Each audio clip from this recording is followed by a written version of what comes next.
Tell you what's changed right now. In a different field, different lane right now. Now I'm in the murk, switching lanes right now. Passive income getting paid right now. Used to roll around with sinners, bulldozers and killers. Now we focused on figures. 3-course meals for dinners. 5-star suites and villas. Now the swag hit different. Cause the bag is different. This can't come out. Okay, well, go on, Nelson. Yes, my dog, bro. It's been a long time coming. I know. Thank you very, very much for coming. I'm sorry I haven't come sooner, my guy. That's calm. You know what's crazy? When I first came up with the concept, you're definitely one of the people I had in mind. I know. Because it's one of them ones where the concept is basically, I'm essentially showing off the people I know, innit? Yeah. And you're somebody I'm definitely proud of knowing, innit? You know, I've known you for how many years? It might be 2 decades, bro. Yeah, near enough. It might be that.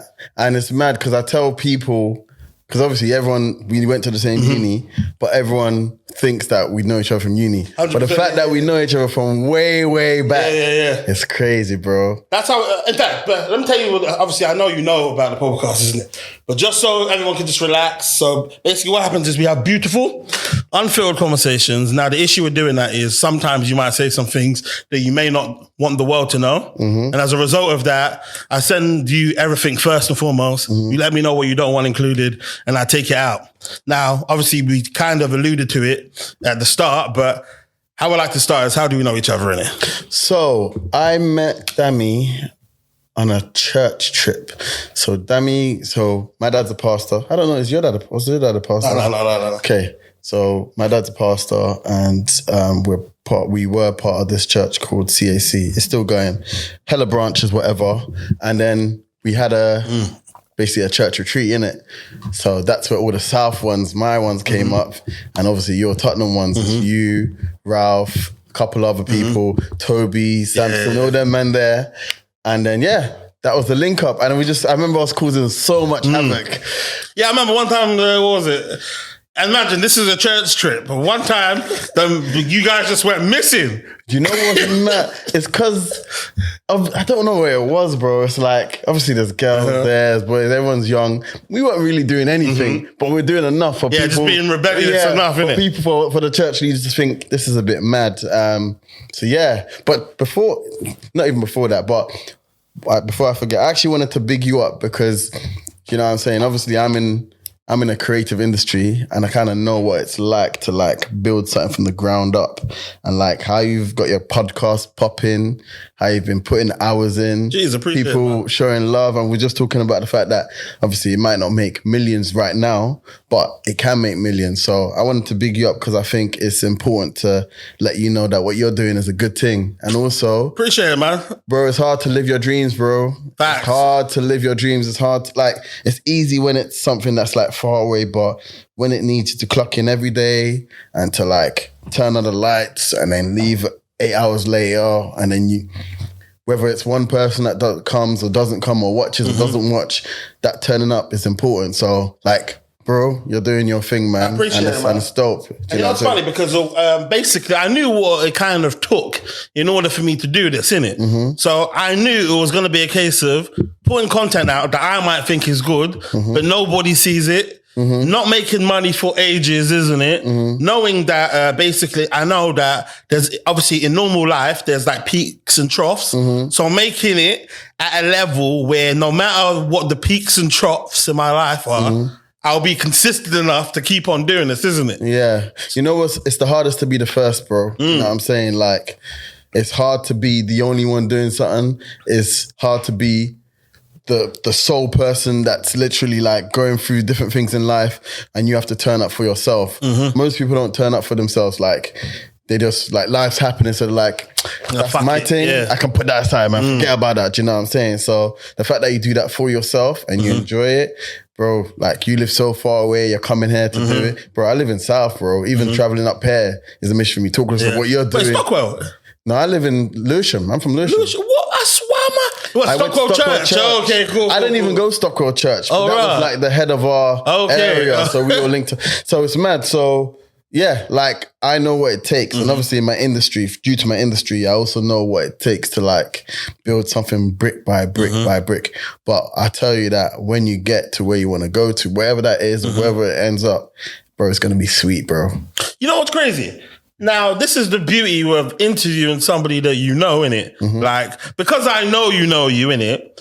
One, I know that this was not the space that you're in right now is not the only thing that you've attempted and tried, isn't it? Bro, I've done everything. I'll name a few. And I've been successful at them as well. You've done events, yeah.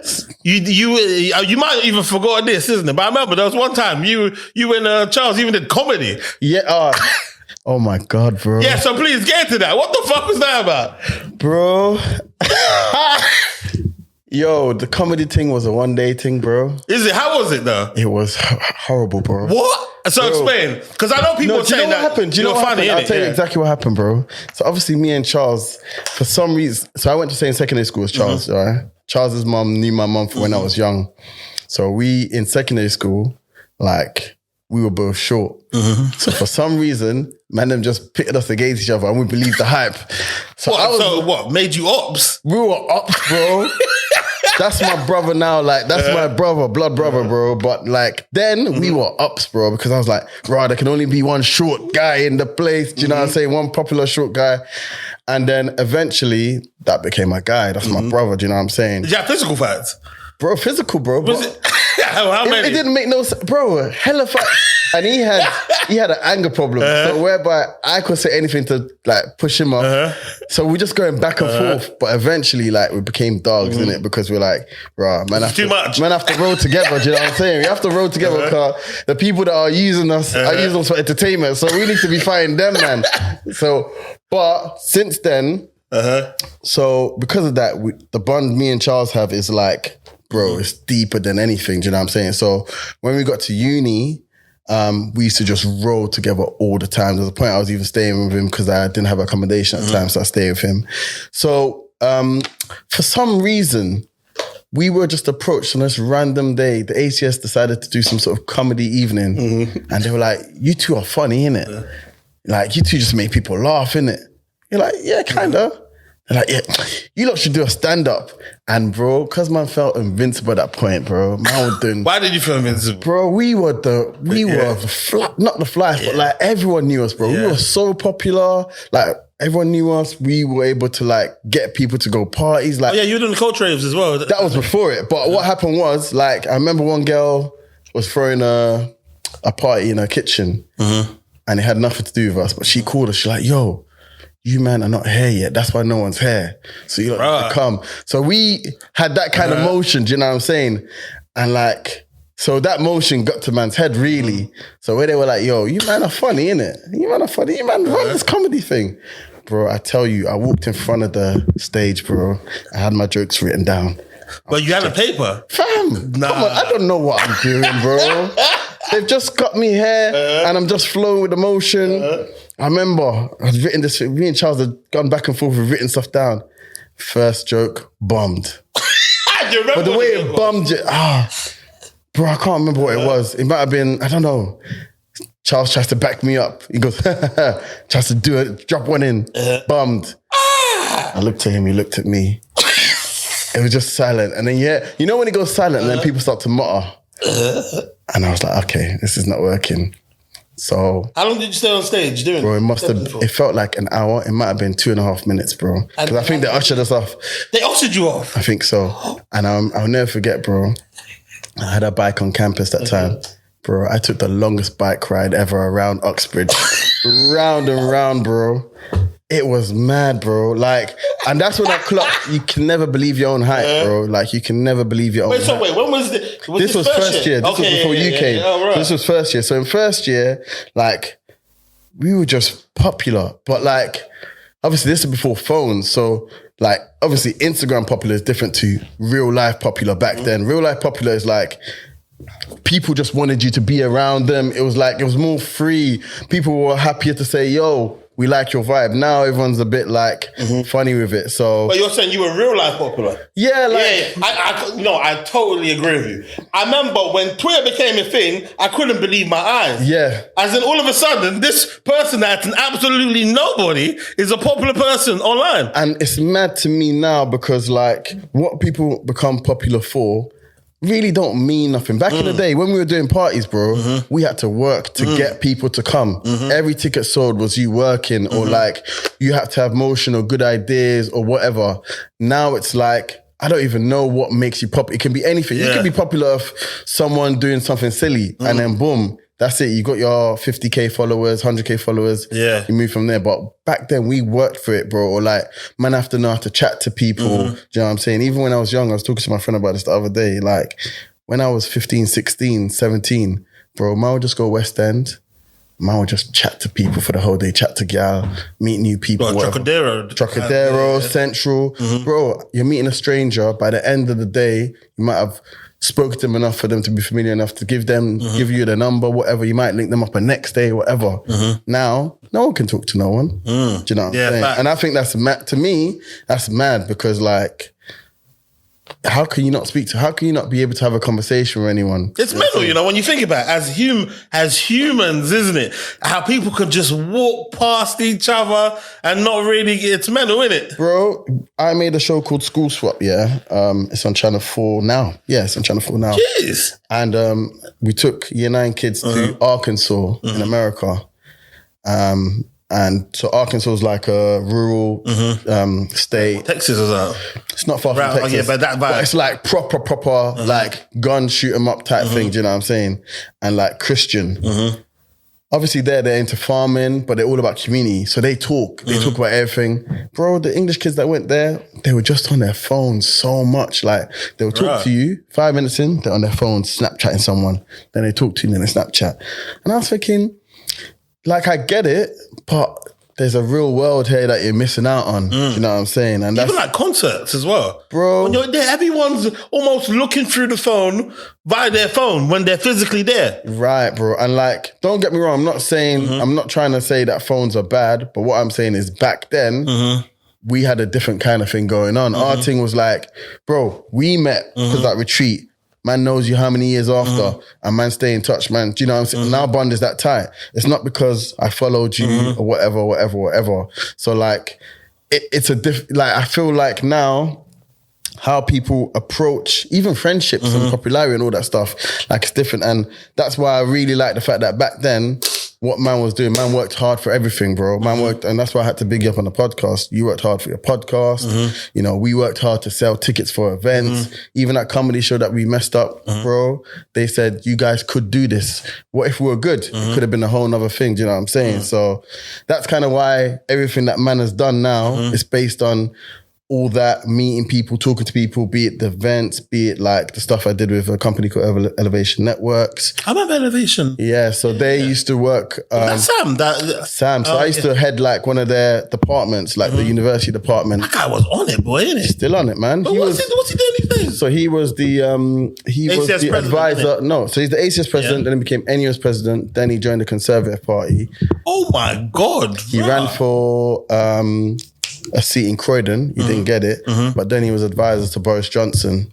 Yeah. So he made it all the way up there. He was one of the most senior black people at one point. That guy, the way he spoke, there was just a conviction that guy spoke with. But bro, like, it's not from nothing. It's brick by brick. Like everything is brick by brick in it. So the Sam I saw then, it's obviously going to be the Sam that's here now because he's been working on that from time, bro. Like even the way he used to speak publicly, it was all from then. He knew what he was on, bro. Like he knew it. So, but when you say brick by brick as well, what I've kind of noticed about you as well is even back in the day, you've always had the propensity to go viral. I remember one time he was just randomly on BBC. Imagine that. Bro, I mean, which one was this? Because I've been... You see, that's what I'm saying. There was one time, I don't even know why you were on there. Something happened. I think it must have been outside in the mall. And they chose you as the guy to speak to for some reason. Yeah. Bro, to be fair, that one was mad. I don't know what happened. It was some random guy. Some random youths were just fighting in a shopping mall, innit? And like... they had Shank, bro, real samurai things. And I remember someone just asked me for a comment and I was thinking, I'm not going to give it. But I think he just overheard what I said and he put it in. But I think where man is just like, man's just cool, innit? Yeah, man's just cool, innit? Like, you ask me a question, I'm going to answer. So I think that got quoted. But like, I think I've always tried to think about that because a part of me is kind of reserved. And I'm always like, should I even like come on this podcast? I'm like, do I really need to be out there? Do I need to do that? But then part of me is like, do you know what? You have to be around for people to see. Do you know what I'm saying? You have to... Let people know what you're doing as well. People know what you're doing, but also, bro, nothing's going to happen in your bedroom. Do you know what I'm saying? Like, and where before I was very bubbly and I was outside and I was meeting people and things were happening and things were moving, not to say that they're not now, but like, I feel like people are useful, and not that you use them, but like you're just there and you're present and you're in the moment, you know what I'm saying? And yeah, bro, everything that man's done now is because man's either met someone or someone has bossed me or someone liked me or someone just heard about me or I just happened to have a straight conversation. Bro, that's how the money is made, bro. Like the money isn't made by me being just within myself, bro. My money is made by meeting people, being in different spaces, communicating all the time. What is it that you actually do? As in, like, what are you? So I'm a producer director, Okay. and I do documentaries. Most of the time now, I do what they call premium documentaries. So the documentaries I tend to do will be big. So there'll be like Netflix, there'll be Disney Plus, there'll be Hulu, there'll be Sky Docs. They might be BBC, but there'll be the big ones, Channel 4, all of that. So they would have like, there would be quite big titles that they would probably advertise and make a lot of noise about. Usually, sometimes not.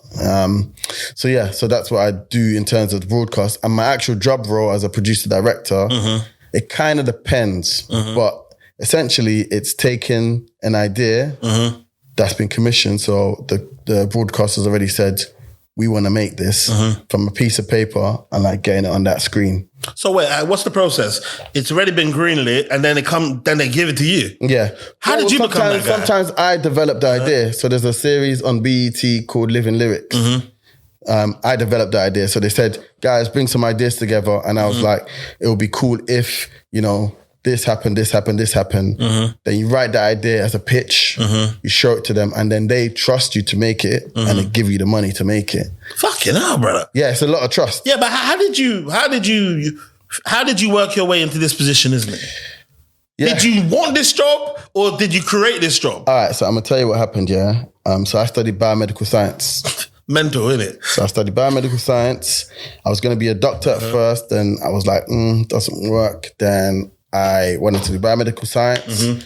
So that's what I basically finished uni with. And then, I worked in a lab for a bit. I worked in Imperial College, teaching kids scientific principles and working in a lab a bit. And then outside of that, I'd done all this stuff with events. So King N, all the... You used to be a bongo man as well, come on, man. Done bongos as well, but that's from church. So that's just for bread, that was whatever. And then what happened?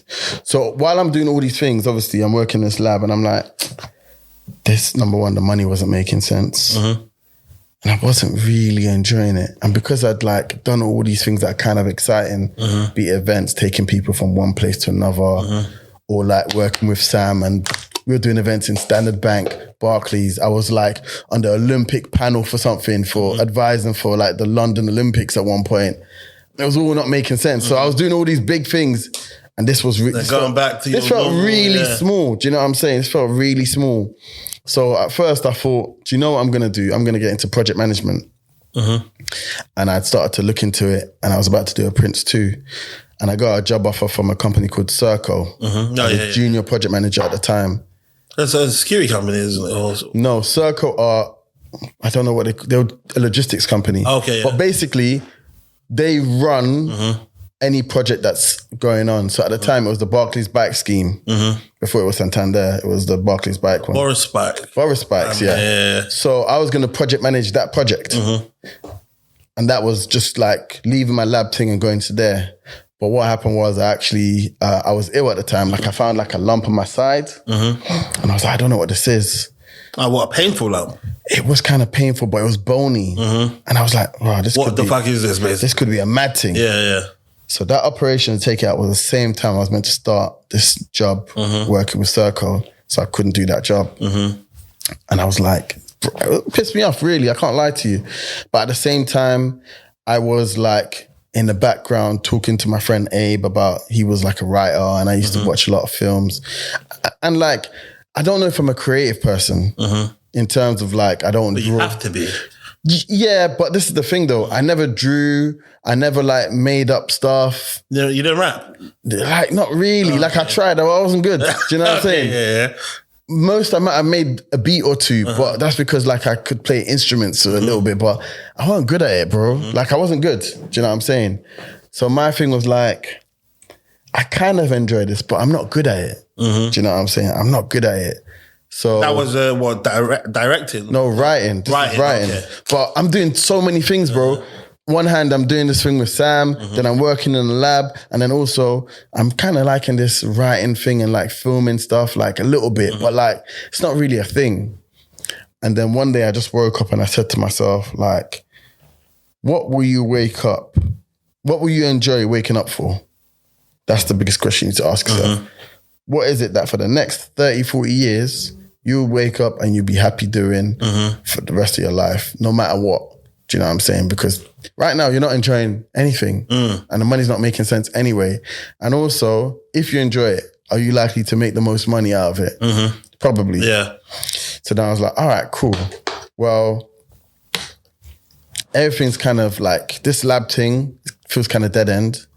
The project management thing didn't work. Like I was writing them back. And how I got the job was by meeting someone and he literally just bossed me on a job. Like they literally sent me a contract for I think 24 racks at the time, a year. Just like that. I didn't have an interview, nothing. Just sent it to me. Oh man. Bro, it was mad. It was mad. And obviously once I missed the date to go into the office. Nah, fuck this guy, man. Bro, they just said this guy is not serious. And obviously I was like, raw. So I've left that alone. All that was left was this lab thing and this little thing I'm doing on the side.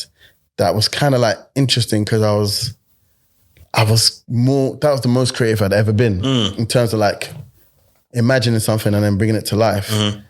Which is a beautiful feeling, man. Just a beautiful feeling, do you know what I'm saying? Like, literally be like, I think that's cool. I'm gonna do this and then hopefully loads of people watch it. Like, even if one person watches it, it's kind of cold. Yeah. So then I was like, okay, I feel this. Do you know what I'm saying? I like this. It might not have been the first thing I've done. I've done loads of things, but I feel like I can wake up for this. Do you know what I'm saying? And from there, I gave myself like a year to like try and make this work. So I left the lab thing to this. Well, I didn't. What was making it work at that point in time? What does that mean? As in like. So I'll explain to you. So I was working at the lab and then I was like, cool. So what I'll do is I will like just start writing loads. So I'd like write like scripts and stuff, whatever.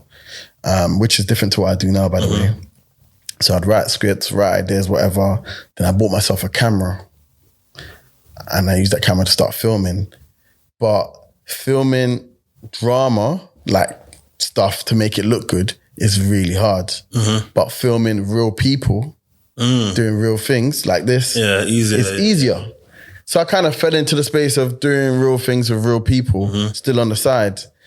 And then I was like, okay, cool. How am I gonna figure this out? And then one of my boys, Abs, he sent me this link to something called The Network. And basically it was a little scheme where they take people up to Edinburgh and you get to meet everyone in the industry, just different things. And I didn't know what I wanted to do. Do you know what I'm saying? I've like called different production companies. I got a list of all the production companies in the country, called everyone.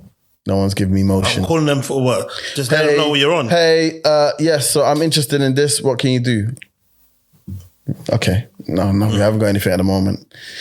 And the problem with TV is if you don't know, you don't know. Do you know what I'm saying? Facts. Because there's applications, but like I didn't study it. So I'm applying for the BBC one. It's not making sense. And I still need to make bread, bro. Do you know what I'm saying? I need to make bread. I've already had a career, really. So I'm already like, I can't remember what age I was, but like, I'm already getting to the age where people are starting to get on and do their own thing. Now they're senior in their career. And I'm thinking, yo, Life is leaving me not behind. making any sense. Yeah. You know what I'm saying? So like, anyway, I'm going to skip forward. So I went on this thing to Edinburgh and I met people and I was like, bruh. They have the one that I was doing with my camera, which is documentaries. Mm-hmm. They have the script I was writing, which was the drama. Mm-hmm. They have this, they have that, they have loads. Yo, I have to be here, bro. Do you know what I'm saying? I have to be here. Like, I just have to be here. What else am I going to do after seeing this? Mm-hmm. This is mad. Like, I can do this. Mm-hmm. I know I can do other stuff, but I can do this. I can sit down and like give myself an opportunity to make something that I had in my head. Everything else feels like someone else is telling me what to do. Do you know what I'm saying? From everything that I've touched. Powerful already, I've never been in charge of what I want to say and like ask people to watch it. Do you know what I'm saying? It's only been when I've picked up the camera or I've written something that it might even be a case of, if you want to go deeper, that's like me being important for me. It's not what rave I'm doing, or it's not, oh, you're funny, come and do comedy, or it's, you're going to make my party live. It's, yo, you're lit. I like your ideas. And then people watch it for that. It might have been that, I don't know. It kind of feels like it. But yeah, so I was like, cool, I need to make this work. But still, I didn't know anyone, innit? So I got an internship straight after when I came back from Edinburgh for 2 weeks. Just an internship. So what With who? with a company called Nerd. Okay.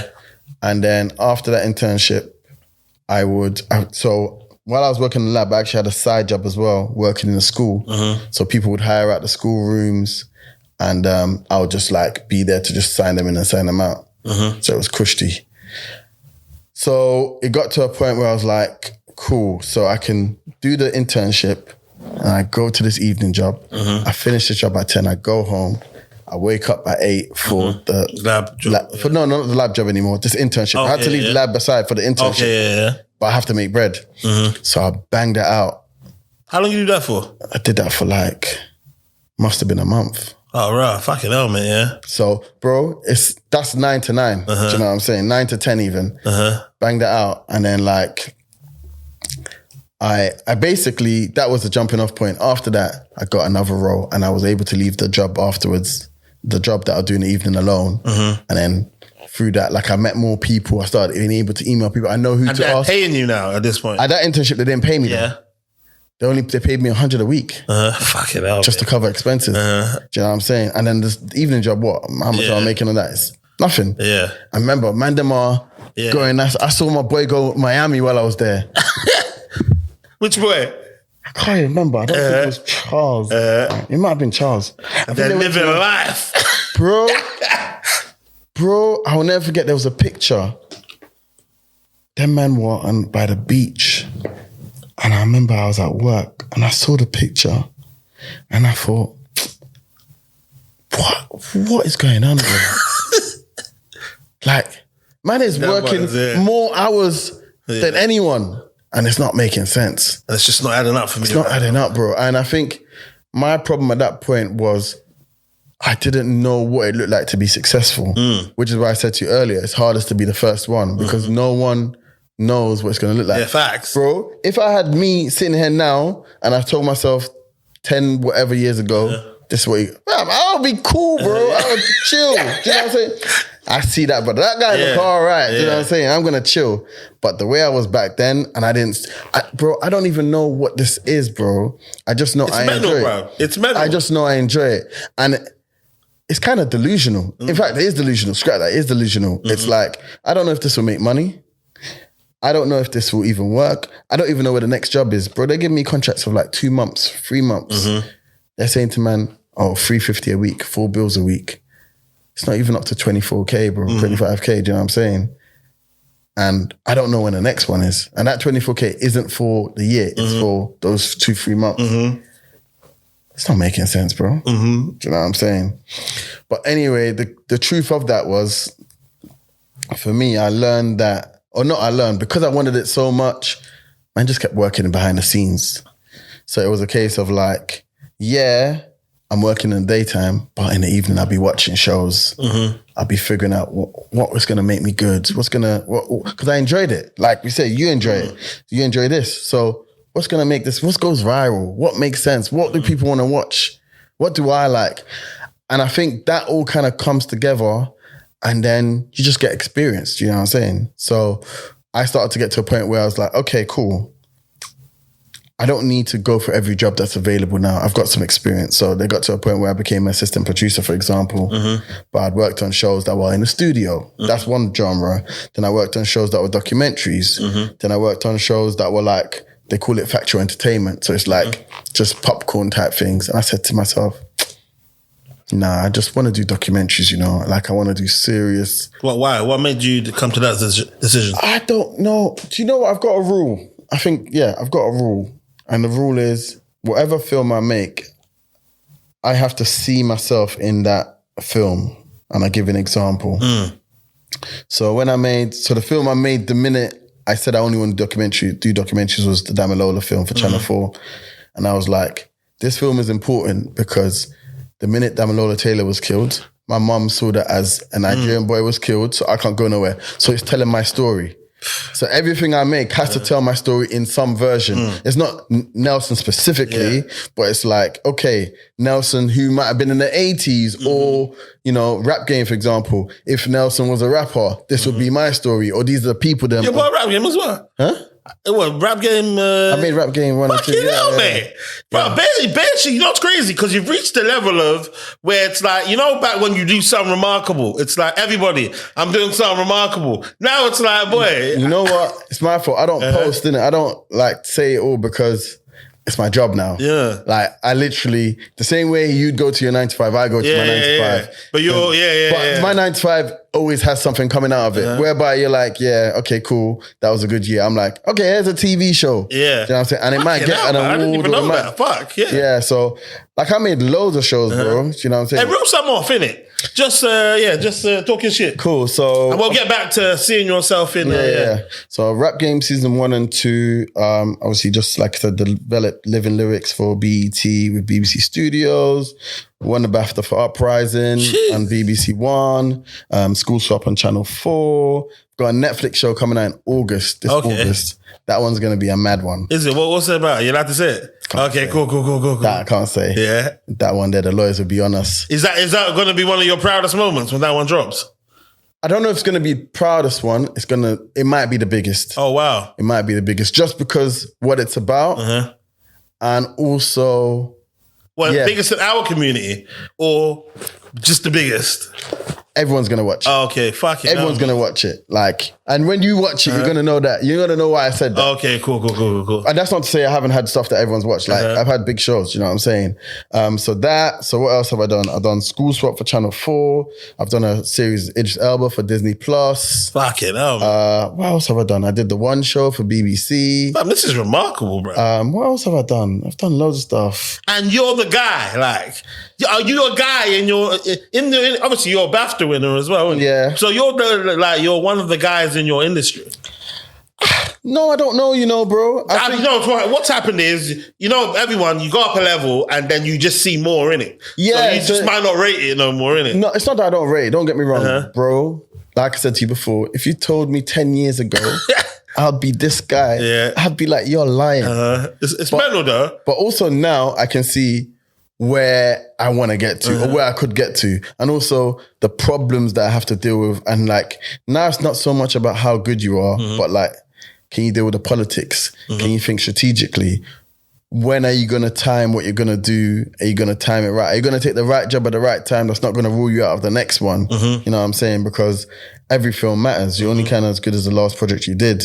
So, and you really feel that, like that in your industry? 1,000,000% all the time. Right. Like, So one failure, it will be a real setback. No, it's not a setback, but it's like... Fuck, I have to come harder next time. No, not even that. Because remember, no film is one person making it. It's a whole group. There's a whole team. There's a production company. So like... Okay, I'll put it like this. So I did a show called Manhunt 2, yeah? It's the maddest show I've done. Like, it's a true crime series about this rapist who used to rape old women. Right, and he was black. Right, what part of that do you see yourself in? No, I didn't see myself in it. No. But this is the most important thing, though. This is the most important thing about that. I didn't see myself in it, but I was the only black person working on that production. Oh, wow. Now, to me, I was thinking, what am I really trying to achieve here outside of money? Do you know what I'm saying? Because yeah, they're paying me, but like, is this gonna make sense strategically? What's this film gonna say? It's not. In fact, it might be kind of negative because this black guy was like really mad. Like his name was Delroy Grant. Really mad. What, is this a true story? True story. True story. He's from Brockley, and that's when I was like, okay, cool. You can't just do jobs. Do you know what I'm saying? You can't just, you've done all right and whatever, like people like you, but you can't just make films. Like I always compare it to music. You can't just put music out. Like you might be lit and you might just want to flood the streets, but like people care what they see you connected with. And that's going to inform what who they think you are. Like everything I make is directly concerned with how people view me. Do you know what I'm saying? So I always have to be kind of responsible. Number one, quality and what it represents. So my thing is, I say it always, I can't like be connected to anything that's like gonna make people either think less of me or think less of themselves in a way. Do you know what I'm saying? Like obviously things can be funny, things can be whatever, but when people think, bro, why did you make that, bro? Like that was kind of weird, bro. Like, what? Or like, bro, you really think that about me? That kind of vibe. Then I'm like, that's weird. But remember, I have to work. So I'm thinking about that. Though, I'm thinking about that, but I'm also thinking, what if they pay the bag though, bro? Do you know what I'm saying? So it's a hard balance to strike. And that's what I'm talking about, the strategy, you know? Because it's like, yeah, I'm a producer director, but actually I would love to go into a channel, or I'd love to head a production company, or I might want to do all of these things or none of these things, but the opportunity can disappear like that if people think you're this kind of person, you're that kind of person. So it's like now, like most people, when they get to a level of leadership, it's not necessarily because they're good leaders, it's because people like them or the opportunity was right. And I think that's what I'm now thinking about. It's like, I can make shows, obviously. I can make good shows. I'm not saying I'm the best, but I've worked enough stuff to say I'm kind of, I'm kind of sure of what I'm doing. But will someone now trust me with budgets? Will someone now trust me to commission stuff? Will someone trust me now to exec stuff? Look after like a big team, not just a project or one-off project. And that's where you can start to make changes or influence stuff or whatever. But remember, in amongst all this, bro, back in the day, I was just one random youth just running around. So even that, I'm still like, yeah, well, so do you get obviously imposter syndrome? Because right now it seems like I feel as though you can't really right now, but you've had to work yourself into this position. Do you get it? But I think 100% get imposter syndrome, but because I've worked it all brick by brick, there's nothing I don't know in terms of like the basics of making a show. Like say something's going wrong now. Not to say that I have the answer, but I have a bit of experience to be like, okay, cool, this might work. And I think that's enough. Bro, like I always say to people, when we make shows, this stuff hasn't been done before. Bro, we didn't know we were going to talk about today. We're just riffing on it. But we know, you know what's going to make good content. So you might be like, okay, I'm going to take him this way. I'll take him that way. But we don't know, bro. Programs have never been done before. So we're just figuring it out. We just have to trust that with our taste, our experience, and like our sense of what's going on, we can make something that makes sense and is good. And that's it. So we're imposters regardless, bro. Like everyone's all of you. All of us, bro, because we don't know. Like legit, we don't know. I don't know if it's gonna be, I don't know if millions of people are gonna watch it. They should watch it, but they might not. We don't know. Do you know what I'm saying? Now, obviously you mentioned the fact that in your kind of line of work, like this is not straightforward as basically you're on a certain amount every single year. Yeah, your jobs are not guaranteed every single month or so. So is there a level of financial anxiety that you face? So you get to a level and it kind of makes, obviously every level has its connected rates to it. And obviously the better you do, the more you kind of fit in that rate. And now the industry's kind of gone down, but before you can kind of trust that you'd be working all the time. And I work all the time. Like I'm hardly ever out of work. It's only more recently I've been out of a couple of months here and there. So there's not financial anxiety, but because the industry is now going down, it's like, what does the future look like? Going down how though? So I'm going to just try and fly through it. Basically, when COVID happened, everyone was throwing loads of money at stuff to make loads of stuff. So there was loads of programs that were being made that caused crew costs to go up. So like I became more expensive because obviously there's more money. And also loads of shows were being made. All those shows were being made, but they didn't go out. So there was a backlog, which means there was no need for new shows. Oh, okay. Yeah. Makes sense. But with that, less people watching TV anyway. So ad revenue went down. So ad revenue went down because people are watching YouTube, people on TikTok, whatever. So that meant not only is there a backlog, so we don't need more shows, there's not even enough money to make new shows. So for like, probably still now, the amount of shows that have been made and how much they put into them has just gone down. So the people working in the industry just have less to work with. But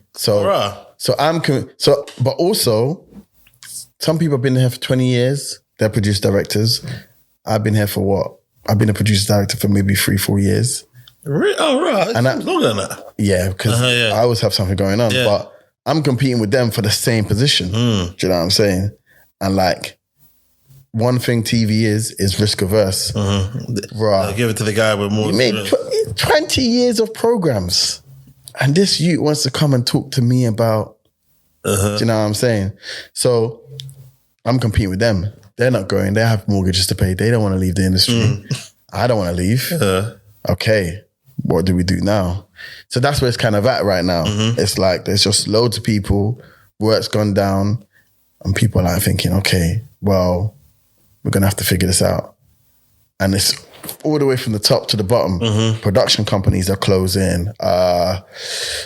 Execs are like working as producers. Do you know what I'm saying? Like producers are working as assistant producers.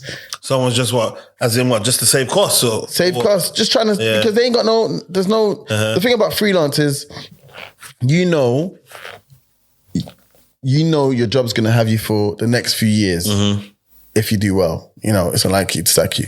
For me, when they say you finish on Friday the 11th, you finish on Friday the 11th. What you do on Monday the 13th is not their business. Do you know what I'm saying? If you don't, and then if you find another job that says, oh, yeah, we got our next thing in 3 months. Okay. That's mental. What does one do before then, though? Bro, you have to hustle. Fucking. What do you find yourself doing between these? I don't get between because I hustle. Oh, right. So you make sure that I am, obviously I have gaps. I'm not saying I don't have gaps, but like, bro, like I really try to just meet people and like I'm just trying, bro. Like I try to make sure the shows are good, and then I meet people and I meet people and I meet people and I meet people. So I've not had that many breaks, but bro, I'm having breaks now. Do you know what I'm saying? I've just come off a break and I'm working now, and there might be another break soon. But like, you just have to hustle, bro. Now, you see, in what you do, who was somebody that you look at and that's doing what you do at the highest level that you can, you can look at now and aspire to be somewhat of that? It's mad because I had names and then I took them off. Why? What did they do? Because I'm so competitive, bro. I'm so competitive. So I had names. Fuck that, man. No, but like, there's people who I like what they do, right? So there's a couple of names. There's James Newton, Dan Dewsbury, Dan Reed, Steve McQueen, Yemi Bamaru. I don't know none of these names, boy. Because they're documentary guys, right? Okay. But you've seen their films. Okay. Yeah, you've seen their films. Did you know their faces before you knew their names? Nope. Okay. Nope. Because documentaries is a different game. Do you know what I'm saying? Like, when people watch documentaries, it's not really about who made them. It's just about what it is. So I know the ones that have been made and who made them.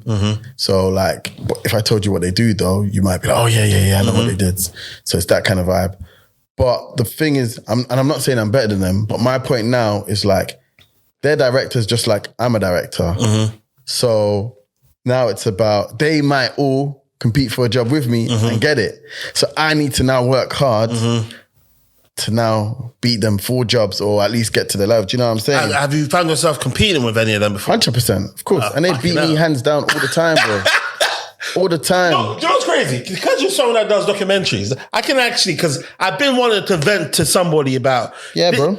some of these Netflix documentaries, yeah, I feel as though they're cheating, yeah. Cheating how? As in, they do certain shit like, you know when they're trying to shock you with information, yeah? What I don't like is when they omit information. Manipulation, yeah. As in, they didn't tell us that. Had you told us that in the beginning, we would have known who committed the murder, innit? Okay. But you just leave that part out. Okay, so there's two things here, yeah. Number one, of course they're going to do that because why? People watch it. Yeah. So like, people come to me and always complain like, oh, raw, like, man, they don't make shows that I want to watch no more. But I'm like, based on data, what you watch is what they make.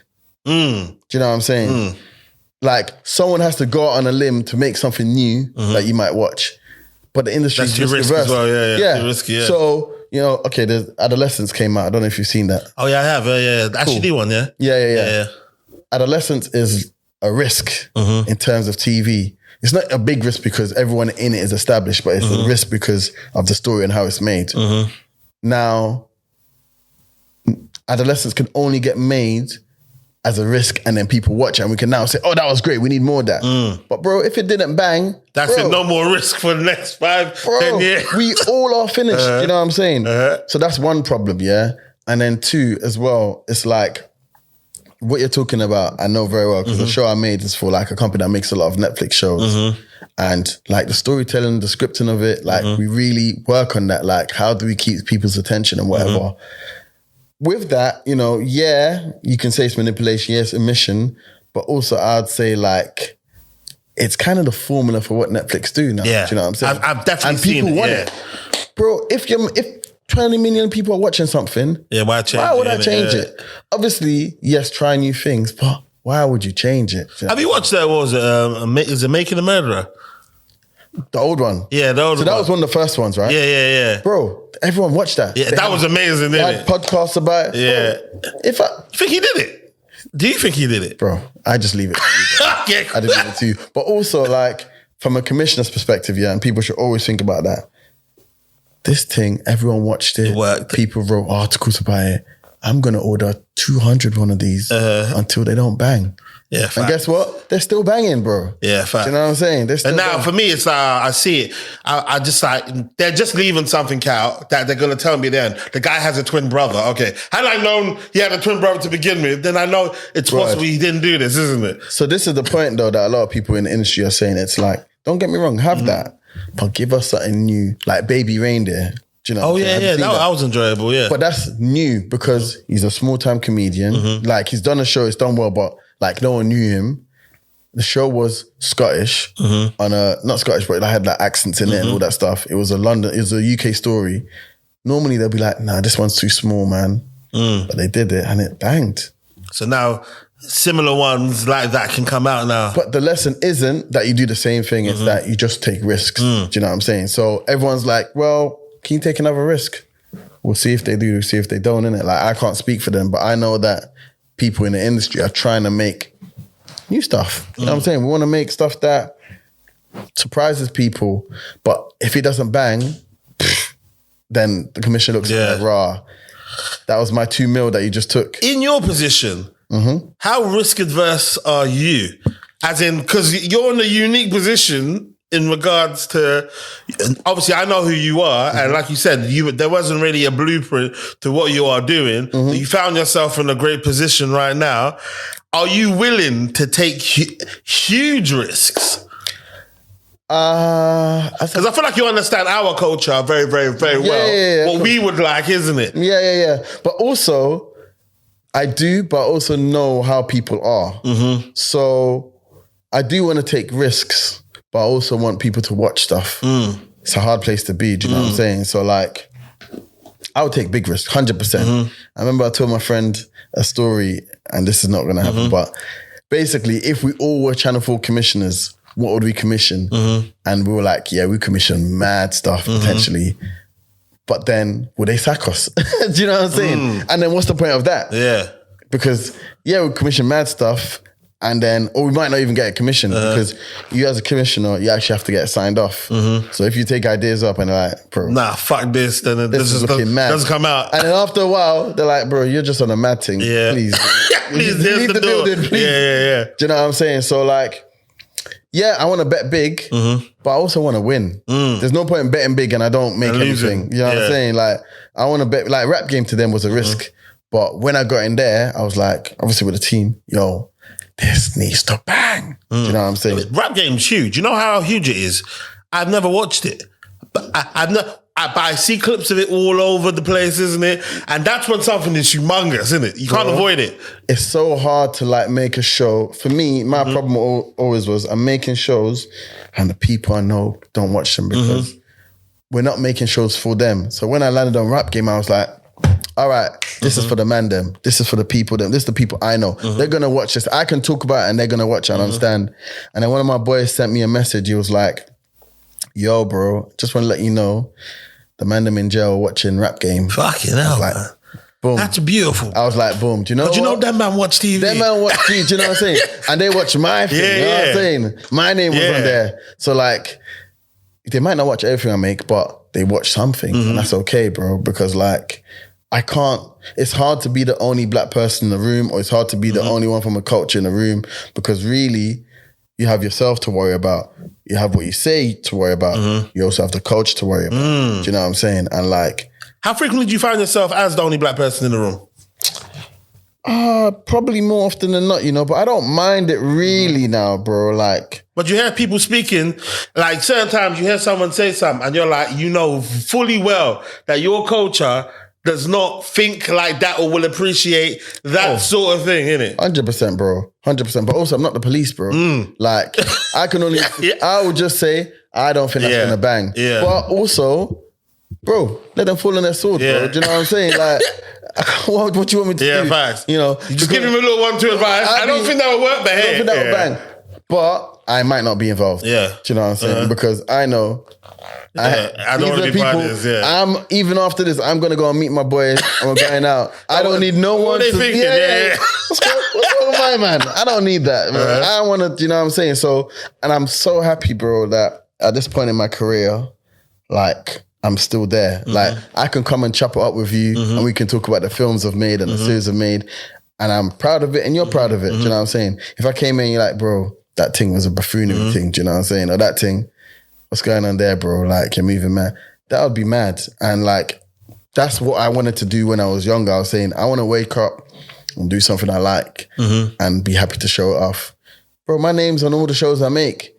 I'm not, there's some shows I'm like, I shouldn't have made that, but there's none I'm like, bro, you might have to scrub my name off, you know? And that's a good feeling, do you know what I'm saying? And you know what I would say about you as well? There must have been, that BAFTA year, and what that did, not for a lot of people, what that did for me personally when you won that, because it wasn't just you. I think Tips must have won that same year as well. Yeah, Tips I couldn't believe it. Yeah, I think, so that year, bro, that year I was hot. Let me not lie to you.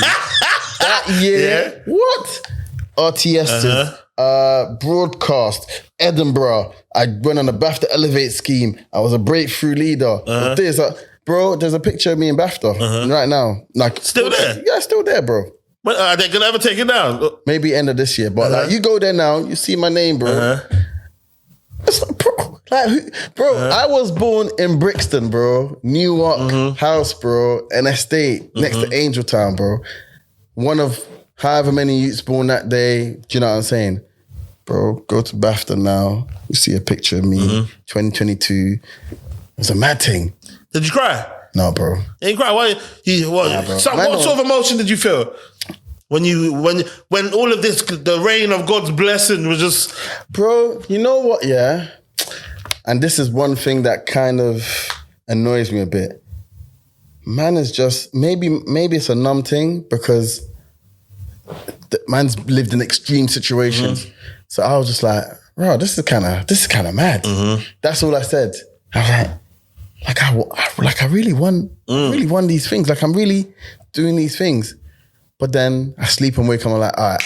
Let's go again. But it's a bad emotion, bro. Like, it's a bad thing to have because all it means is that you never live in a moment, really.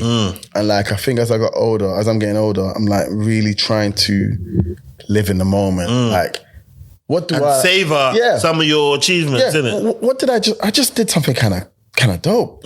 Or like, even I just had dinner with my friends and we had a good time. But like back then, like throughout my career, it's just been like, right, okay, cool. This means I can, or this pat, or now I'm gonna get more money. Now I can do this, and I can do that, or I can even do this for this person or whatever. Do you know what I'm saying?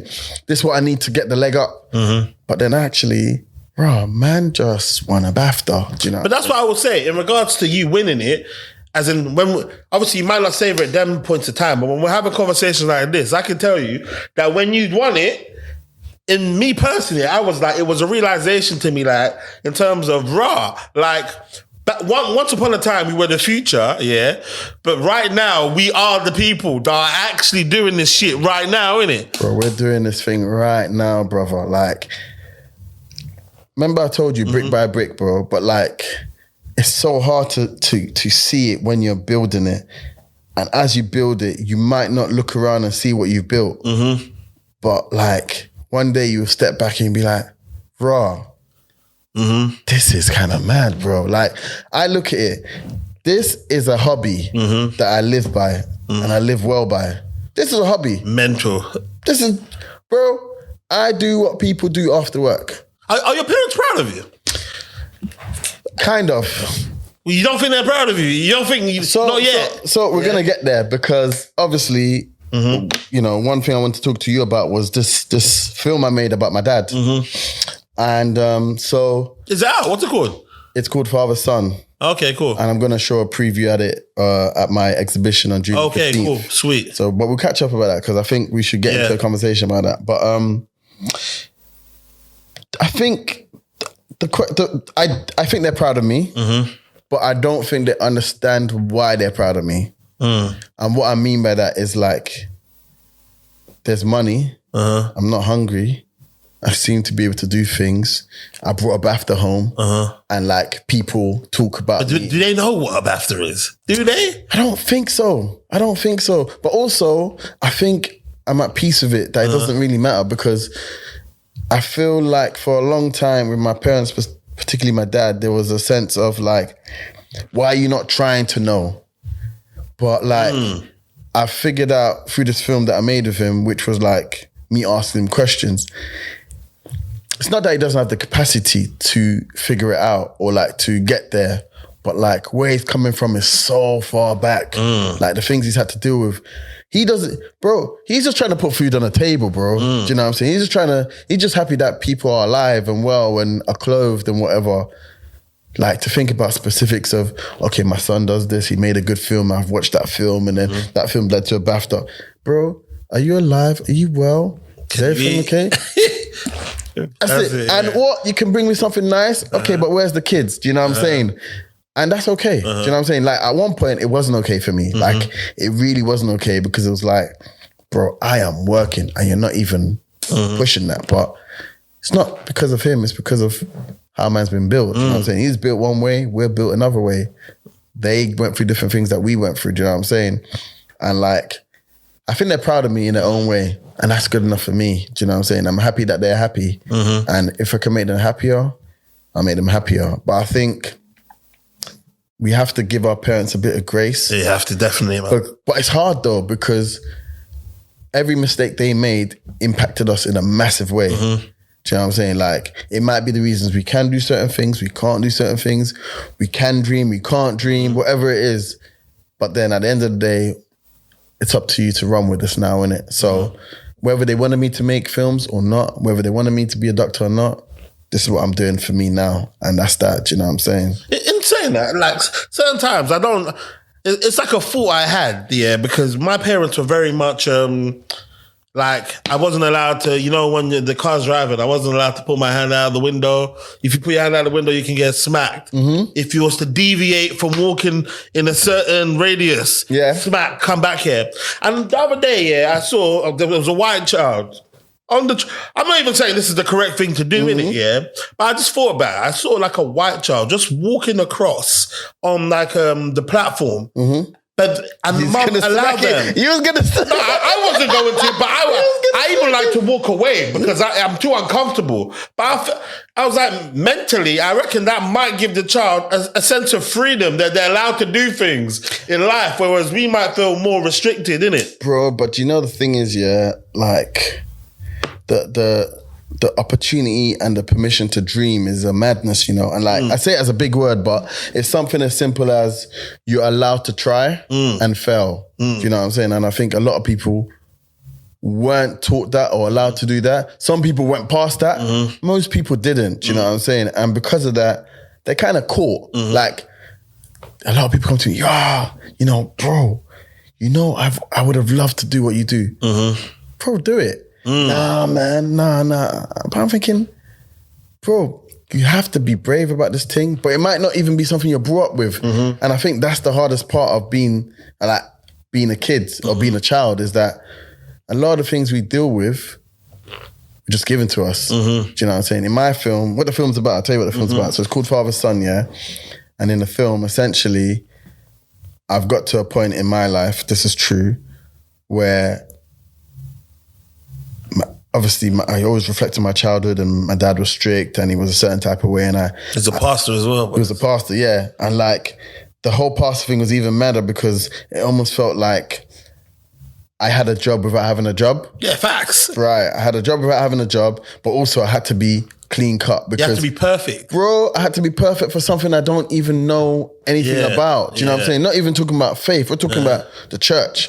So, and I can even see in my life now, I am good at making things look amazing. Bro, I can be the worst person, bro, but I'ma just flow, bro. Do you know what I'm saying? You won't even know nothing's going on like that.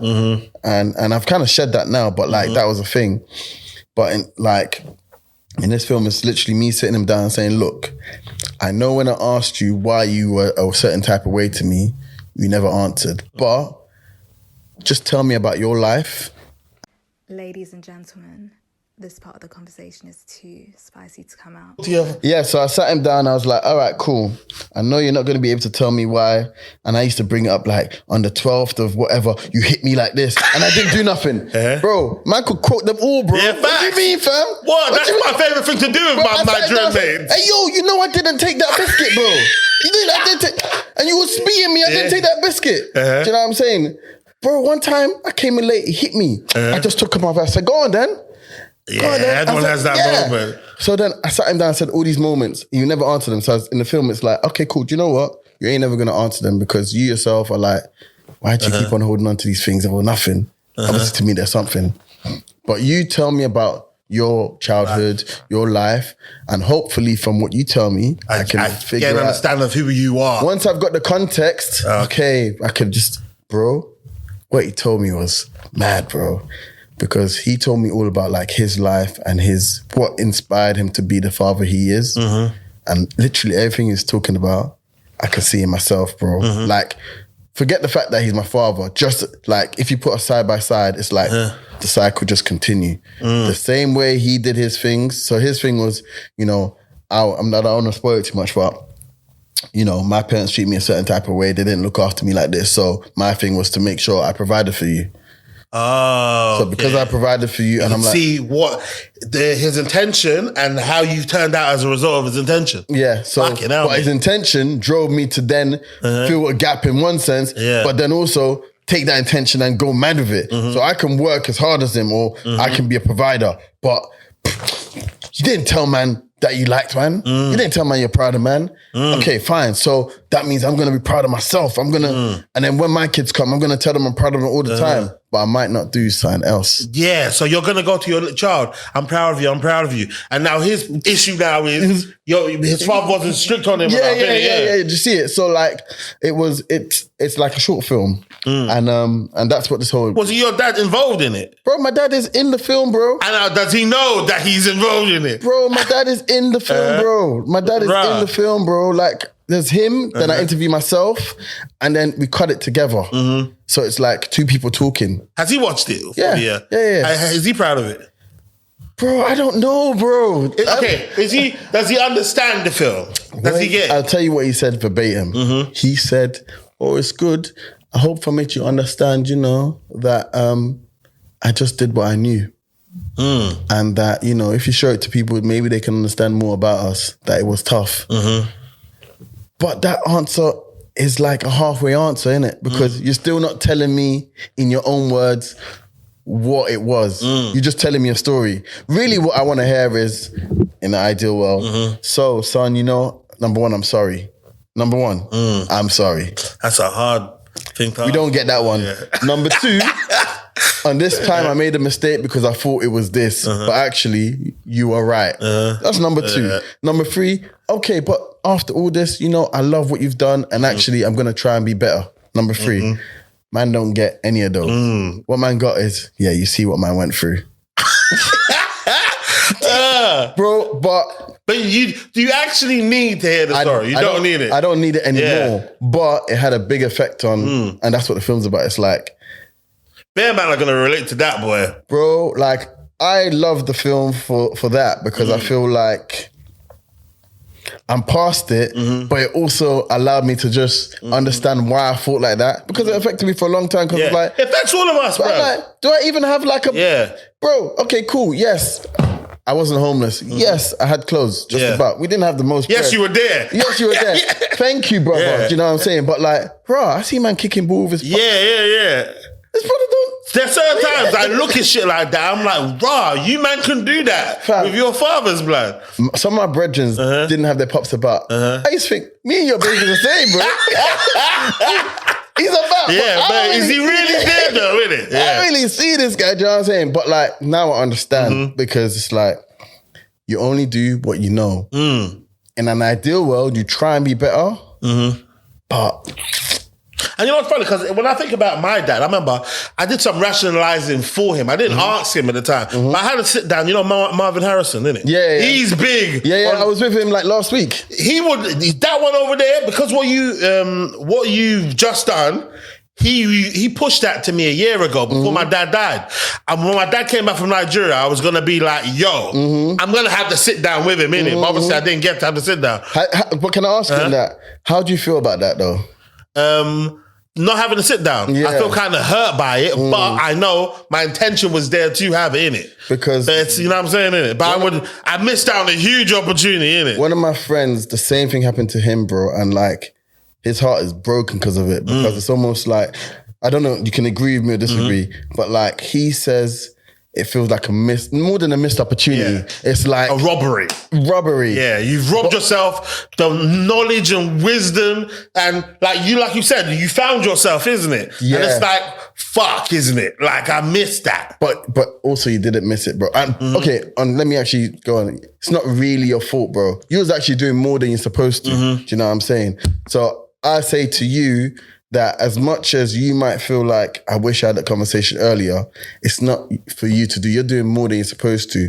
But also, the fact that you're having that kind of thinking is like really good for your mental health because you're giving yourself a chance to like forgive, but also like fill in the gaps and like just think of your father as a good person because you're thinking like, yo, maybe he had a good reason to be that way. Do you know what's crazy? Even to go deeper, I knew shit about my dad. Like I had found out I had a brother. Yeah, that stuff is painful, bro. Because it needs context. Yeah, you know what? The biggest thing I learned is my dad was a young person like me, a young man like me. There was chicks around. Facts. Man was broke. Yeah, man wanted to just eat. Man wanted to just, you know what I'm saying? Well, I'm just trying to find way through life. Do you know what I'm saying? He was a young man in his 20s and he had a youth to look after in another country. Yeah. Bro, even I'll be rattled. Mental, innit? Right. But because I've never seen him as a young man, I can't figure that out. You see your father as your father. Bro, he's always an old man to me. He's always this person that's over there. And he never brought that close. I had to go and find him. Do you know what I'm saying? And I think not many of us are going to be able to do that. The ones that even get close, you're already doing something else because you're just going to be like, do you know what? That's not going to happen to me and my kid. I don't know how I'm going to be, but I'm just going to give them the space to just try and figure out who I am because eventually that will allow them to be like, okay, cool. Not everything you taught me was right, but at least you tried. So I need to just double check everything. Do you know what I'm saying? Like, okay, cool. He said, don't let strangers into your house. What did he really mean by that? Did he mean that because every stranger's bad or because some strangers are bad? Do you know what I'm saying? So you don't, because I think that's important. Otherwise, you get caught in this kind of like, it's kind of stiff, innit? You're kind of stiff. It's like, I remember my dad's thing or my parents' thing was always like, yeah, don't embarrass us, man. Don't embarrass us. We're pastors, don't embarrass us. And the way I internalized that was, bro, you better keep your shit tight, bro. Do you know what I'm saying? Like, don't even like post in a mad way or do this. But fam, man, sometimes man was not really living like, do you know what I'm saying? But like now I'm like, I get what you're trying to say. Just don't kill your what you're trying to do with stupidness. Yeah. Do you know what I'm saying? But be yourself. Do you know what I'm saying? Also, because you know there's a huge stigma with pastors' children. Because certain times the devil can't get to the pastor. They try to go for the kids. But I'll tell you why it's hard to be a pastor's kid, Because, bro, you live with someone that everyone is looking up to. That's perfect. And they're not nice to you, potentially. Or they're not there for you.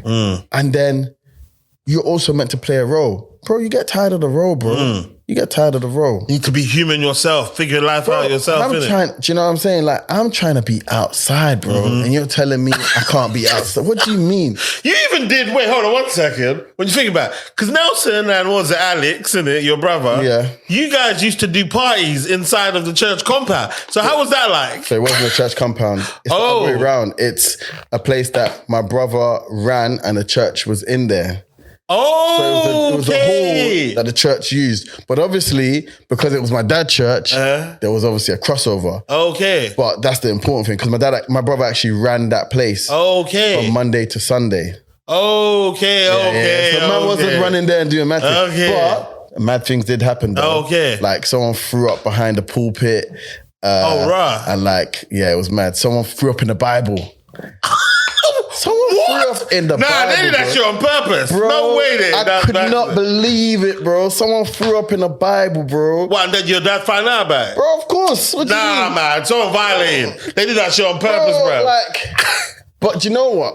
It's not good, but it's important that all that stuff happened, because it's like, I think for my dad, he just started to see man for man. Do you know what I'm saying? Like, I can be mad at these guys, but really, they're just doing what people do, bro. They're kids, you know? man. And man's not, and my thing was, man's not even that bad, bro. Did you embarrass him, though? I mean, I don't know. And criminal record? No, but you had to run into the law. Okay. Yeah, but man is not bad, bro. Yeah, you know obviously I know you. Yeah, you're man's a good not guy. bad. Yeah, man's not you're bad not things. evil. I'm not evil. Yeah. I'm not evil. You know, certain men are evil. Yeah. Do you know what I'm saying? And they became evil because they took it to the furthest degree. But like my thing is like, I was never even trying to embarrass you. I'm just trying to live, bro. And you're telling me that X, Y, Z, X, Y, Z. Like obviously, like you understand that he's under pressure as well. I get it, but you didn't tell man. Bro. Do you know what I'm saying? Okay. Because you didn't tell man and you just give man rules, which I think a lot of people do. Just give me rules, you don't give me why. Then obviously for me, it's like, you're just saying. So he's never said before, listen, I've got a congregation. I've got people that look at me. I'm telling them the word of God. If my own child is not doing it. But that's not my business. I know it's not your business, but you're my child though, isn't it? My point is, that's not really the reason though. You reckon it's not? It is the reason. But also, he doesn't want you to be bad as well. Exactly. If you say that, that's different. Do you know what I'm saying? So like, I think for a lot of us, lack of context, especially like Nigerian, African communities, lack of context is a big issue, because that's why we can't really have conversations with each other. Do you know what I'm saying? And like, I make a lot of films now with people having uncomfortable conversations, and more time they have the conversation and they're like, I'm free, you know? You know what I'm saying? My dad cried in the film. Is it? Bro, he cried. I can't wait to watch this, bro. Bro, I looked at him, I said, this guy is just one normal man. Human, yeah, facts. One time I see my dad crying, it's me, what? Yeah, bro. I was rattled. I looked. Nah, you can do this. He even said, give me a minute. I said, wow. What do you mean give you a minute? You better get on that microphone. What do you mean? Bruh. Bro, but it's important. It's important, bro. Like, yes, you can be Superman, but that don't mean that you don't have no emotions or things don't affect you. Like, but in our thing, it's like, man have to be Superman on a mad thing. Do you know what I'm saying? Like, on a man that's Superman and man is mentally ill. Do you know what I'm mental. saying? Man is not okay. Yeah, 100%. And you know, like they don't do. Have you done therapy yet? Yeah, I did therapy. Yeah, and they don't do any of that type of shit. Bro, come on, man. I was even saying to my boy, I remember there was times and ends where man would hear mad stories. Yeah, this you ran up in XYZ, blaze up the whole place. Man, he's like, yeah, he's hard. Bro, that guy is mentally ill, bro. 100%. The guy is not okay, bro. There's been bare mentally ill stories that you hear all the time. You're like, rah. No, he's not normal. He's not normal because... Don't get me wrong, there's bravery and there's like but this one is just, it's just dumb. And also people that I've heard stories, someone's done something in it, yeah, and they don't, this is when I clocked, I remember when I clocked probably around like say 15, 16, that I am not wired for this properly, innit? Bro, if I do something bad, my heart hurts. Bro, it's for mentally ill people, bro. I'm telling you. Man, they will shoot a pregnant woman, then rob a next man, and then boom. Go out to a party afterwards like nothing happened. Bro, you know there's cameras. Come on. This is not someone that is okay, that's using their brain, this is not someone that's okay, bro. Do you know what I'm saying? Like, if you're about the peace, cool, but... Yeah. Like, what are we doing? Do you know what I'm saying? So, it's a key thing, bro. It's like, all that stuff kind of adds up, and I see it. You know what I'm saying? I see it. My pop's like, yo... This guy's under pressure and he's under his own pressure. And like, even now I go to him, bro, do you have any hobbies? No.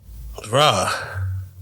Don't have no hobbies, bro. Fuck it out, man. It's sad. Do you know what I'm saying? It's sad.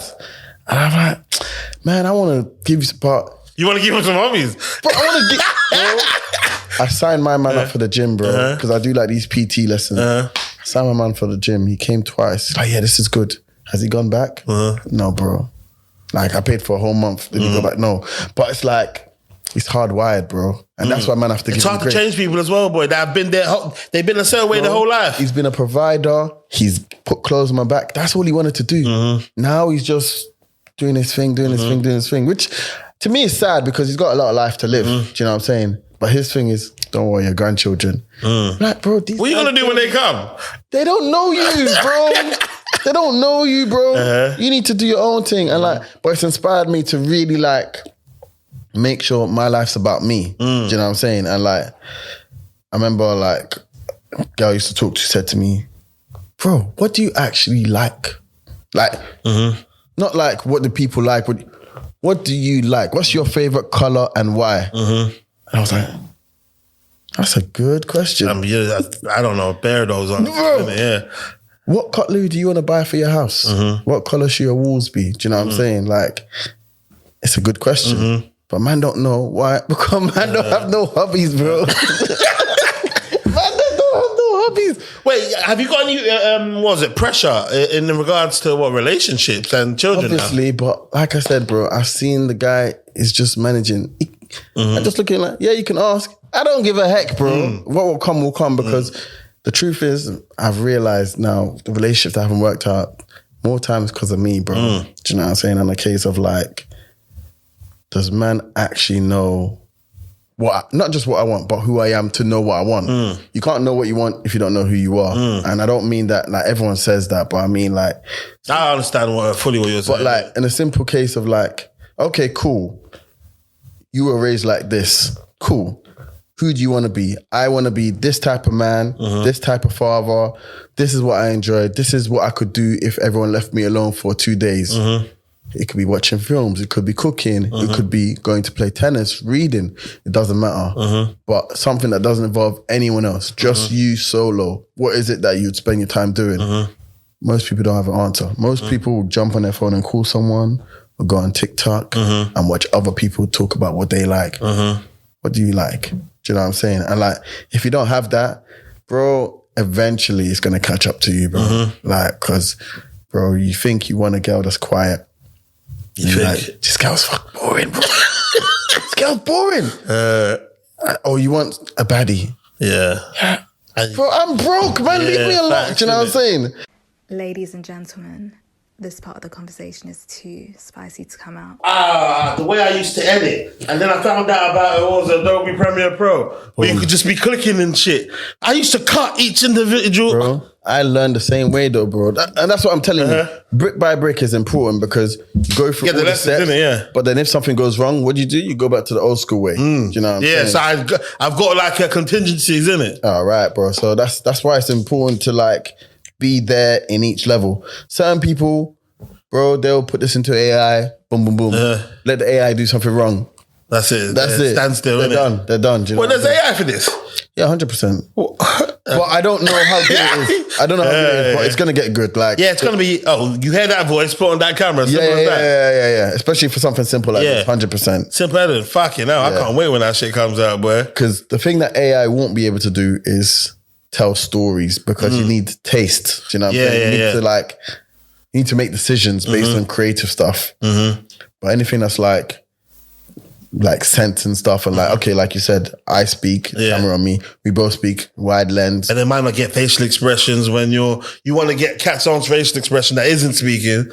It might not be able to do that. It might not make that. Do you know what I'm saying? But then it can learn that. Yeah. Keep an eye. If anything, if they have that any sudden changes in somebody's facial expression, get it. So, but that's why, like, people talk to me about will my job ever go? Not really, because, bro, I make ideas. Ideas is different. It's not numbers. Like, you can replace me technically, but you can't replace me. You. And they're your ideas, isn't it? Mine. Your experiences as well. Like this father, son, what was it? Ting over there. You have to experience that to know. That is life, bro. That is not, that's like living. Do you know what I'm saying? It's not, I saw it somewhere. It's not a news article. Bro, I was in that house shouting. You know what I'm saying?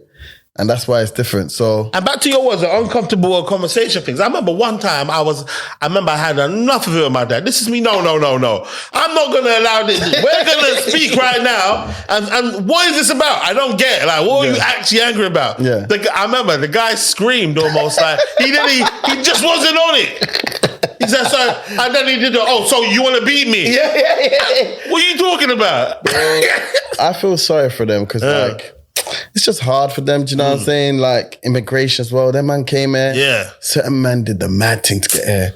What? Changing names, changing age, do all sorts. Bro, you come here, you've studied in Nigeria, you've been a brain surgeon or something. You come here, you work in McDonald's. Someone slap you. Go clean it. My mom told me a story about that when she cried, because my mom was an accountant in, in Nigeria, came over to the UK with my dad.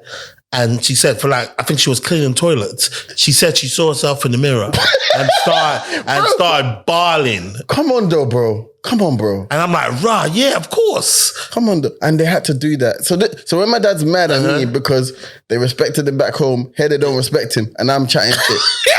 Come on, bro. I'm even lucky he didn't kick me through the window or something. And you know what? And also, when I spoke to my dad, I made an observation. I was like, because I think his dad died proper early. So also, he didn't actually have the dynamic of a older son and old man. I'm a man now, you can't talk to me like that. What does a man mean in that situation, bro? It means bread, bro. Do you know what I'm saying?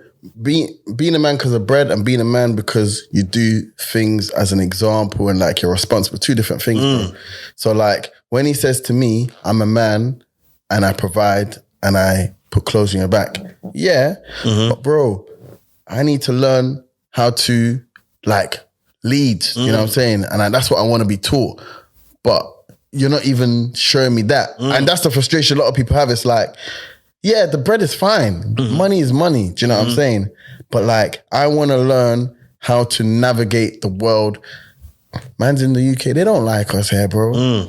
I want to navigate this world. At least give me something. Bro, I used to come home, bro, I used to get in trouble in school a lot. Sometimes it was unfair. You and, you and Charles fighting? Bro, I wasn't even Charles' class, but I used to get in trouble a lot. But sometimes I wasn't wrong. Do you know what I'm saying? But I knew it didn't matter. Yeah, fact. So what happened was, rather than it be about right and wrong, it's about not getting caught. Which is worse because really, man's just becoming a proper criminal. Do you know what I'm saying? So like, that's when I became a proper criminal. Naughty, So yeah. I was naughty, bro. And then also something my dad was even not even good at all, bro. Unanimously. You know what I'm saying? If I get caught, we're going somewhere I don't need to go. Do you know what I'm saying? So like, if I had been told, like, by the way, this might not come out, but I remember when I first came to Brunel, Ladies and gentlemen, this part of the conversation is too spicy to come out. see, I was gonna do a one take Drake, and you killed it. You killed it. Yeah. One time I was selling sweets in school. Yeah, I sold sweets in school. I sold sweets. I sold Football Manager. I sold CDs of people's albums and stuff. Yeah. I remember I was making so much money that I didn't even, people were working for me. In fact, everyone that worked for, Isaac worked for me. You know Ishmael as well. Yeah, Ishmael worked for me. I've got another friend called Laddie. Yeah, I know Laddie, yeah. Worked for me to the point where I had like a workforce of like 6 people working for me. I made so much money, and then certain times the school would take my stuff because they clocked the bags and they were being sold out of it. Instead of my dad being like, he's proud of me, yeah. Is that what your dad said? No, he said, you see you, he said, you're going to sell drugs. And because he said that to me, it worked. I didn't sell no drugs, isn't it? But I'm like, rah, man. But let me tell you what's mad is, bro. My thing was different, bro. Like, exactly the same way. But when I sold, like, food and stuff, bro, my dad would give me lunch money. I gave it back to him. Like, I don't need that, bro. I'm going. Me and Charles would buy KFC. We were rolling, bro. What are you talking about? Football Manager. I was selling that. What? Oh, that was a game, though, but... Bro, I sold that. I stopped selling that because in Brunel, one of my boys, he's actually cool. I sold it to him. He didn't turn up for his exams. Rah. After that, I said, it's not good. Rah. It's not good. Yeah, I'm not going to lie. I probably didn't do as good in my A-levels because of Football Manager. Yeah, that what game though, man. man. Us, though. That game, and it was just text. Yeah. That game used to X us. Yeah, but sometimes if you had a processing power, you could see them, you know. Yeah, the little dots. Yeah, bro, but like, it's mad because I'm thinking now, imagine your dad said at that point, "Rah, you've got something. I'm proud of you." Who might I be? Bro. But I definitely, if I didn't become that great thing, that I definitely would have sold drugs 100% afterwards. I don't know, you know. No, because I wanted to sell drugs at one point. Yeah.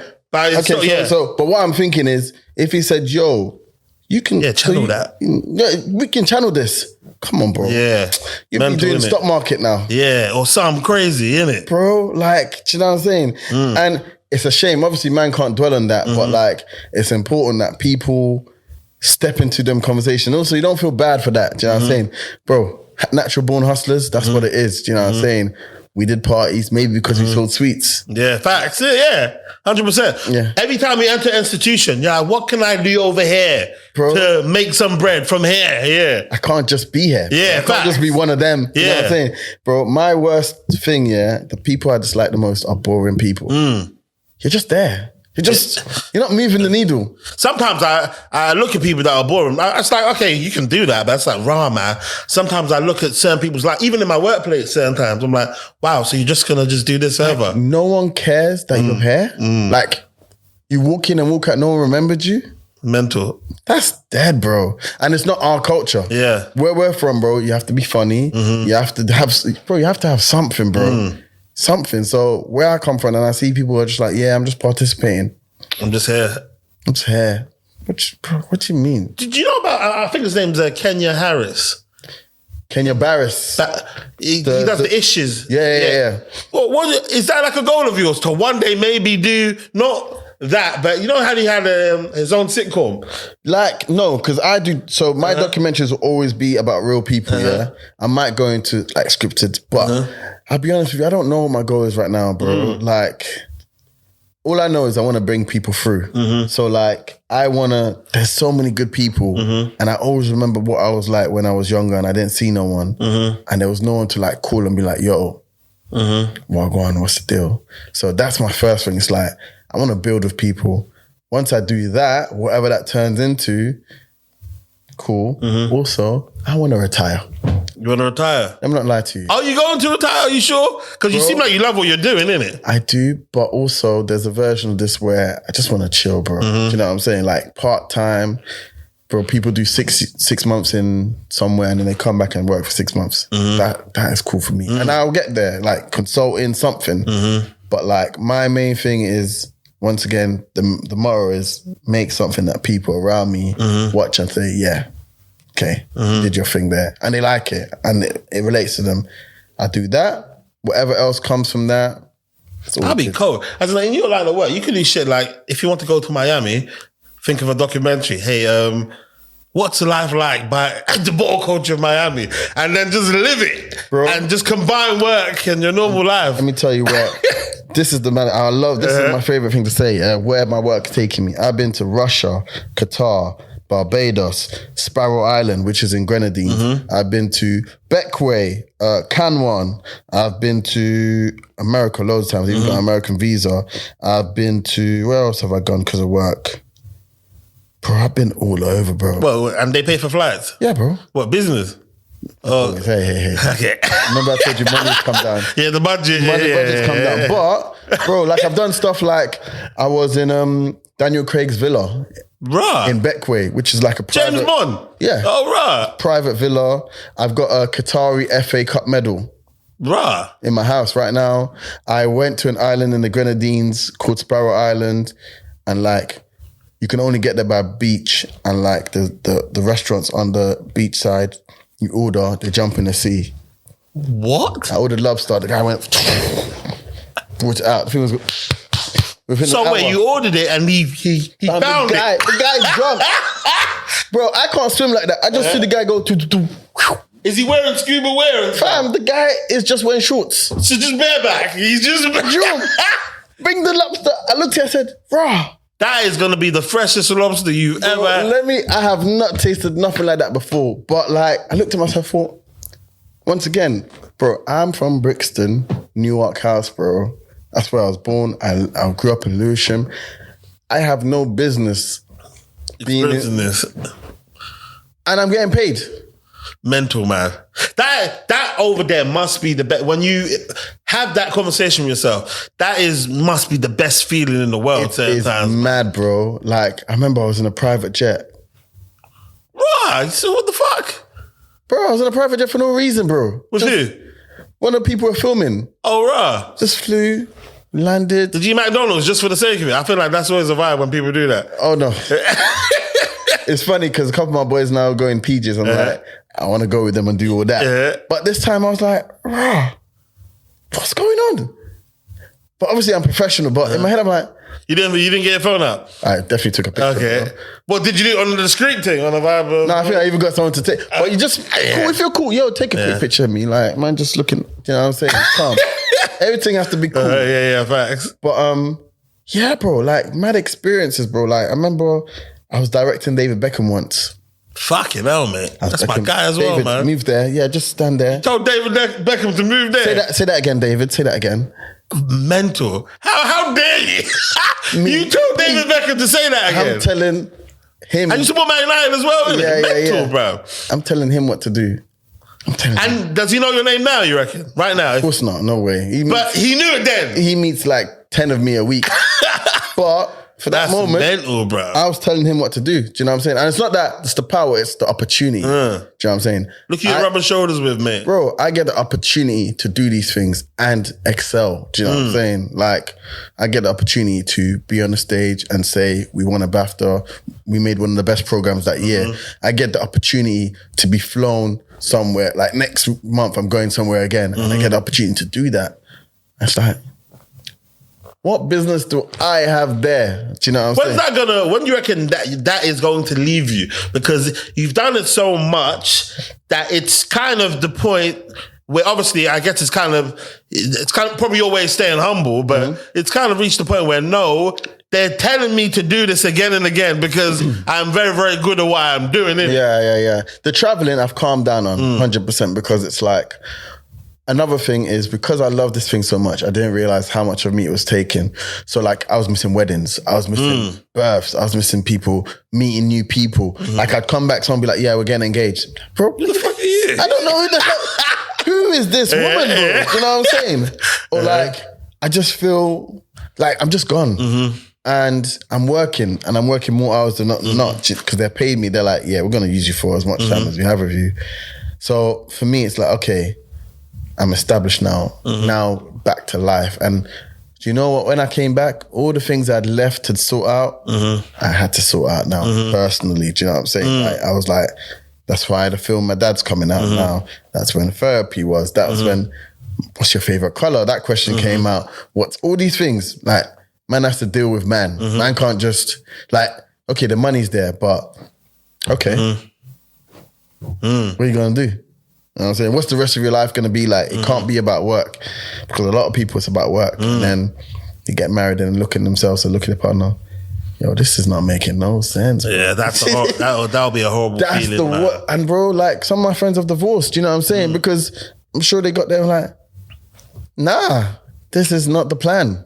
Do you know what I'm saying? Like, this is not making sense. And I understand it. So for me, it's like, before I get there, let me do my one. Do you know what I'm saying? And that's why I think I'm at the age I'm at now, and, you know, still not married or the kids are not there. But I think it's actually good because, bro, I'm going to step in that thing with freshness. I'm going to move in a certain type of way because I'm like, all right, cool. Ladies and gentlemen, this part of the conversation is too spicy to come out. You know what? Interviewing you as well, there's always something that's always troubled me, innit? One time, me and you must have went to, I forgot whose wedding it was, isn't it? Might have been, I remember I saw you at this, was it Samson's? I don't know whose wedding it was. Because I remember, for some reason, I remember it was, and I drove your car home. Yes. Whose wedding was it? It was Toller's. Was it Toller's? No, it wasn't Might have been Toller's. It was, because I remember Teller was there. Yeah. You were there. Deo was there. Yeah, Kunle probably was there. Yeah, everyone was there. It was someone, was it? No, it wasn't, who was it? Was it Sally Ann? Maybe it was Sally Ann. I think it was Sally Ann. But do you know what's troubled me about that day? We drove past my house. I was thinking, because I wanted to get lit, isn't it? And I couldn't drive. But I had to drop myself home. Yeah, but what troubled me was, what I should have done was, because I remember I made an agreement with you. And I don't even know why I did it that day. I don't know why I did it. But you know what it was, yeah? And I think this is a fault of mine. Like, I feel like I have the capacity to help people. And if I can, I will try to. Do you know what I'm saying? And you genuinely ask, like, yo, I'm going to be licked. Can you drive me home? Yeah. Because my thing is, even in TV, is like, what if I don't do it? Do you know? What if I didn't drive you home that day? I know you. You came to me. I've known you for a long time. If I don't drive you home that day, and I can do it, I might not feel it. It might be inconvenient, but I can do it. So yeah, that was it. Yeah. But I remember we drove past mine, and then it just came to me like 3 years later. What I could have done was, I could have made you drop me home and get a cab. And then get a cab. Fam, you know, I ended up sleeping. Yeah. I slept in the whip by your yard for like 2-3 hours before I drove myself back. We were both not smart. Yeah, it was mental, innit? But you know what though? I was thinking about that the other day because I was like, I've got a video of it. I've got a video of it why still. did I drop him home? I was like, do you know what? It's calm. It's my brother. Do you know what I'm saying? It's calm. But also, like, now I've like started to readdress that because once again, man, you don't mind inconveniencing yourself sometimes. Sometimes, but less so, bro. Less so. Man don't really need to do all that. Because I turn up for people anyway. I try my hardest and hopefully people can say that. But like, sometimes you don't have to. Sometimes it's about you. Sometimes you do what you want to do for make you. yourself, because everyone else going to do what they're going to do for them. So you do what you want to do for you. Because I think it's important to do that. Otherwise, once again, you look up and you're like, rah. Yeah, why'd I do that? Why'd I do that? Yeah. You know what I'm saying? And I think even I thought about it that day, the other time, I was like, I think I wanted to even stay at that party. I think I wanted to stay. But whatever, innit? Yeah. I remember the wedding was lit. The wedding was lit. Yeah, it was lit, man. The wedding was lit. But my guy, lovely for coming on. You know what I'm saying? And I really, really appreciate it. Always, Can't wait till the documentary comes out. Yeah. Bear man are going to relate to it because I know I probably had that conversation about that because I feel as though that must be something. I know, being Nigerian, I know it's definitely a Nigerian father-son dynamic in it, but also in other cultures, clearly. Yeah. That's the dynamic will be there as well, innit? Yeah. It's kind of like a man thing, innit? And like, it's going to be good. Like, obviously, I was telling you before, I'm going to do a whole exhibition around it. So it's going to be on June the 15th, Father's Day. And like, Was that when Father's Day is? Yeah. No one care about Father's Day. No one cares. No one gives a heck, bro. That's mental. People even put their mums on Father's Day, bro. Yeah, back. You know what I'm saying? So it's going to be on June 15th, Father's Day. Is Father's Day always June 15th? Or I don't even know what the rules are. Who knows, bro? Who knows, bro? But like on that day, I want everyone. I'm going to do this exhibition. It's going to be like films, including a preview of the film I was talking about.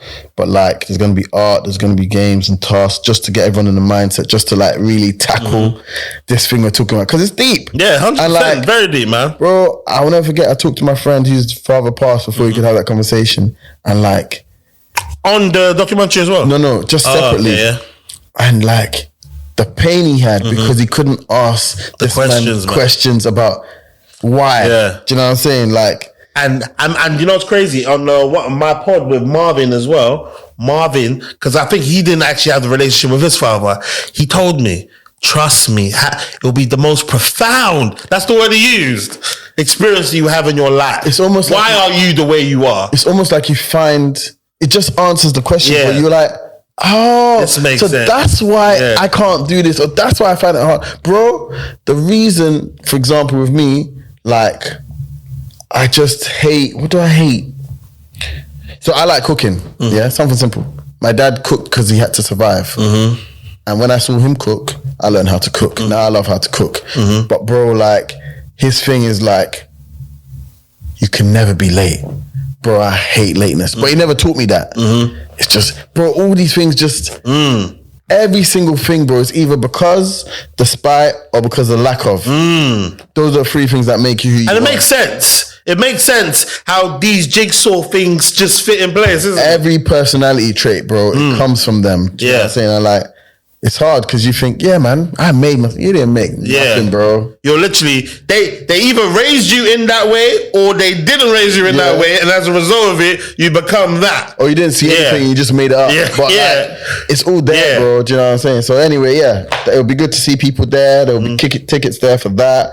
But yeah, man, it's good to chop it up, man. Have me up here another time, man. Yeah, man. Boom. Whenever you're ready, man. This is your platform, pal. When you want to get something off your chest, man. Yeah, that's what I'm saying, man. Let's talk, man. I'm happy to be here, brother, Beautiful, man. It's good to see you again, appreciate you, man. Always, bros. Sweet. You know, bros. My brother. Tell you what's changed right now.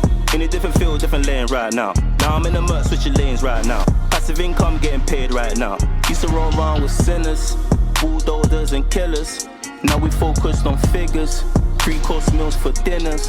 5-star suites and villas. Now the swag hit different. Cause the bag is different. This can't come out.